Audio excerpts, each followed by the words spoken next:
और एक और बड़ी खबर आपको दे दे, कोरोना ब्रेकिंग। आंध्र प्रदेश से 43 कोरोना पॉजिटिव पाए गए हैं और निजामुद्दीन मरकज से जुड़ा हुआ इसका कनेक्शन, क्योंकि ये सभी 43 कोरोना पॉजिटिव मरकज में शामिल थे। अब आप समझ रहे होंगे कि कितनी बड़ी सजा पूरे देश को भुगतनी पड़ रही है। आंध्र प्रदेश के मुख्यमंत्री ऑफिस के हवाले से एक खबर, निजामुद्दीन मरकज में शामिल हुए 43 कोरोना पॉजिटिव पाए गए हैं। आंध्र के 43 लोग जो मरकज में शामिल हुए थे। बड़ी खबर इस वक्त की आपको बता दें, मरकज में शामिल हुए आंध्र प्रदेश के 43 लोग कोरोना पॉजिटिव पाए गए हैं। कोरोना संक्रमितों की संख्या में इजाफा, इसलिए बार बार आपसे कहा जा रहा है, देखिए जिम्मेदारी बनती है आपकी कि आप सरकार को सही जानकारी दे, प्रशासन को सही जानकारी दे। इस तरह से छुपने से, इस तरह से सही जानकारी देने से कुछ हासिल नहीं होगा। आप सिर्फ और सिर्फ नुकसान ही कर रहे हैं अपना, अपने परिवार का, अपने समाज का, अपने देश का। एक जिम्मेदार नागरिक बनिए। जो भी मरकज में शामिल हुए थे उन सभी की जिम्मेदारी यह है कि वो खुद सरकार को जानकारी दे, लेकिन यहां जो स्थिति है वो उलट है। सरकार को ट्रैक करना पड़ रहा है, ढूंढना पड़ रहा है, ढूंढ के उनकी जांच करानी पड़ रही है। और देखिए नतीजा क्या निकलकर सामने आ रहा है। एक के बाद एक कोरोना संक्रमितों की संख्या में इजाफा हो रहा है। प्रदीप कुमार हमारे साथ, हमारे मुख्य राजनीतिक संवाददाता जुड़ गए हैं। प्रदीप, बहुत बड़ी खबर है, निजामुद्दीन मरकज में शामिल हुए 43 आंध्र प्रदेश के लोग भी कोरोना पॉजिटिव पाए गए हैं।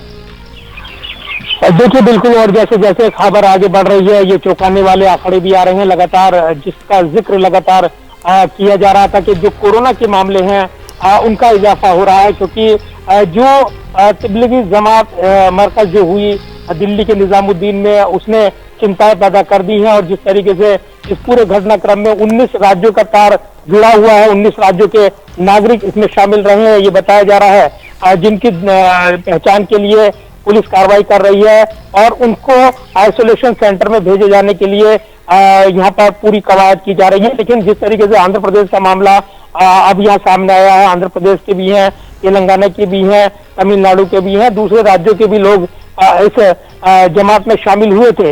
लिहाजा बड़ी चिंताएं हैं और इन चिंताओं के बीच जिस तरीके से अलग अलग इनपुट मिल रहे हैं उस पर कार्रवाई की जा रही है। बड़ी चुनौती है यहाँ प्रशासन के सामने, जिस तरीके से उन लोगों की पहचान करना जो लोग इसमें शामिल रहे थे और वो किस किस के संपर्क में आए, पूरी चैन को ढूंढना पड़ेगा और उसके बाद ही ये कहा जा सकेगा कि हालात काबू में होंगे। लेकिन जिस तरीके से कोरोना वायरस था और उसके मद्देनजर यहाँ पर तैयारियों की जरूरत थी, उस पर पानी फैलते हुए दिखे हैं। यहाँ पर ये जमात जिस तरीके से हुई और ये एक धार्मिक जलसा, और उसके बाद यहाँ पर लोग अभी तक कई लोग छुपे हुए हैं, वो सामने नहीं आ रहे, अपनी पहचान नहीं बता रहे। लिहाजा पुलिस को कार्रवाई करनी पड़ रही है। क्राइम ब्रांच इस पूरे मामले पर जांच पड़ताल कर रही है। लेकिन पहले बड़े सवाल है कि कोरोना के जो पीड़ित हैं और जिस तरीके से केस सामने आ रहे हैं, अगर उन पर समय रहते रोकथाम नहीं लगी और वो सामने नहीं आते, तब निश्चित तौर पर मुश्किलें बढ़ेंगी और ये सिलसिला कहाँ जाकर थमेगा ये कहा नहीं जा सकता।